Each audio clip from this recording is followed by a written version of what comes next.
Okay, this is a video I want to do to explain the different carburetors that might be on your jet ski.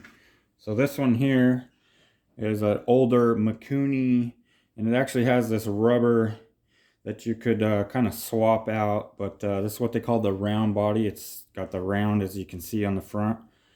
Pretty much if it has 3 bolt holes, that's probably a 38 millimeter.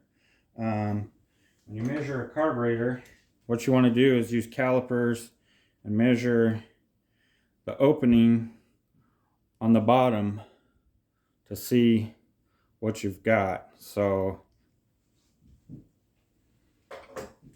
this is a Mikuni 38. It's got the round body. Then they kind of went to what they call an SBN square body. So this is also a 38. It's got the 3 bolt holes. And then there's a 44. Same thing. You measure 44 millimeters on the bottom. This one has the butterfly removed and it's blocked off, and so you would use a primer. So you can get kits where it's got a plunger and you hook up the hose, and it's got a little cap you would put on one side, and then your fitting for your primer, and you would remove the screws. Now a lot of time they're kind of smashed on the back, so they don't fall out and go into the carburetor. But you would remove these 2 screws, the screw on the end, and you pull the shaft out, pull the butterfly off, and then you would cap it with the cap on one side, the fitting on the other side. So this is the 44 with the 4 bolt holes. This is a 46. Same thing, it's been capped off. This one you actually buy it this way with the fitting. So the silver ones, don't know if this is always, but are set up for the primer. If you buy them like this, that's kind of how the silver ones are. You can also get these throttle wheels. It has the different spots you can put the throttle cable. You can also get a bracket that you would put on there for different setups. And there might be one for a choke, and so that you got to check the diameter of this hole to see what works for your setup. You can also get the adapters that go on the top, and then you can get a flame arrestor to go on there. Get better airflow, and then also it's easier to get in and do the adjustments on the carburetor. There's different styles. You can get some that have the adapter, the older ones. These are West Coast flame arresters, and you just bolt it right on to the top of the Mikuni carburetors, depending on what size you have. There's also this style, Ocean Pro. So this would be for the key-ins. So this is a key-in 28 millimeter. Usually the 28 millimeters have a separate fuel pump. So you got a hose.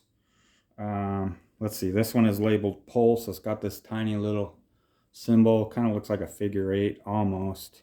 And it shows you with the arrow, the fuel coming in, the fuel coming out. So the pulse line goes to the engine crankcase. That's what provides your vacuum and pressure to move the diaphragm inside of here.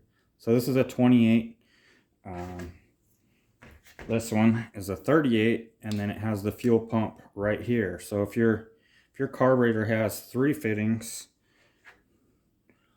as opposed to 2, then they put the fuel pump on the carburetor. Pretty much for Kawasaki, 1991 is when they seem to start on most of their 650s, started putting the fuel pump on the carburetor.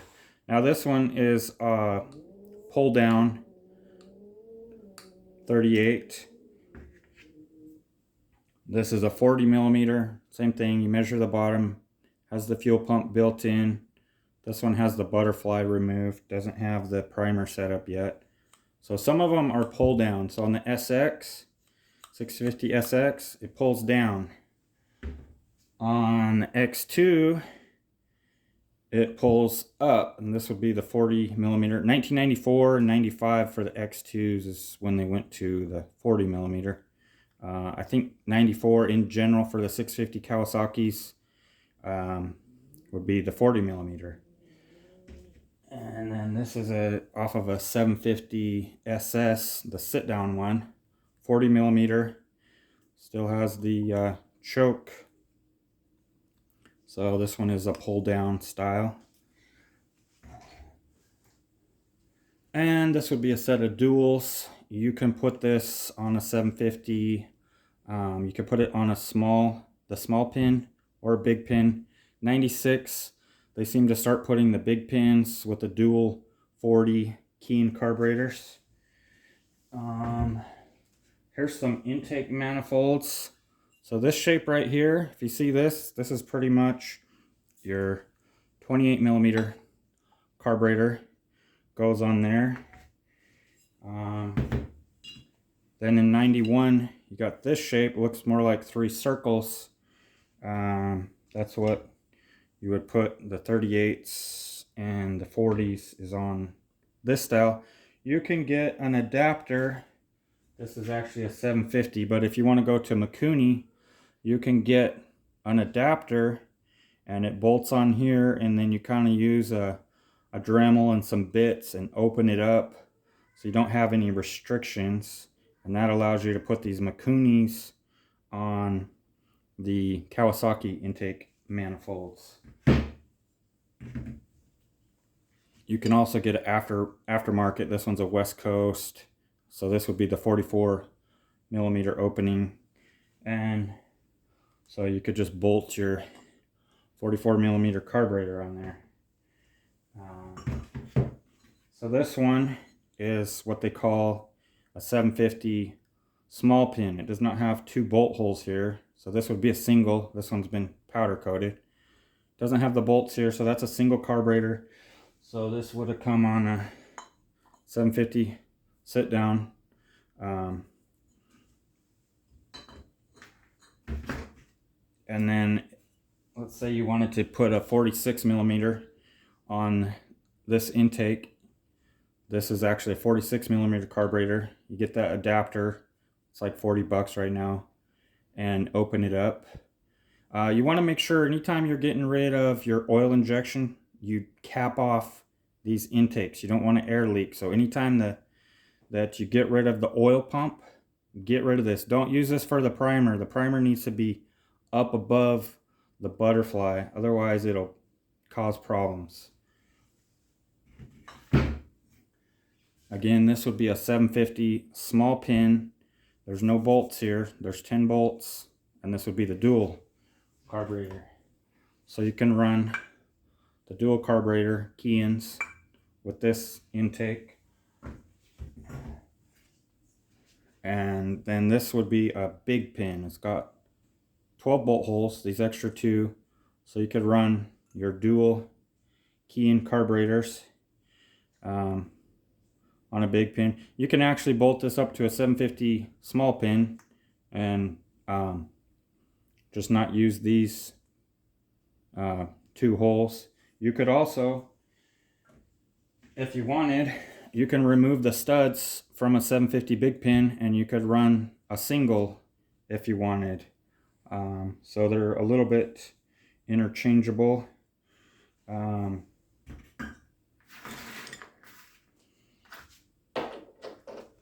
Also, you might wonder why you would go from a 28 to a bigger carburetor. So the surface area of a 28 millimeter carburetor is 615 millimeters squared. You go to 38, it's 1,134. So you just went up.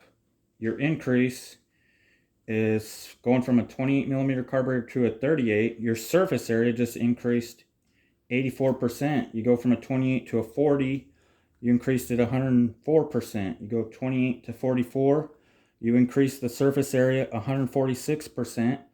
If you went from a 28 to a 40 double carburetor, you increased it 308%. Now, there's some jetting that is involved to get everything right.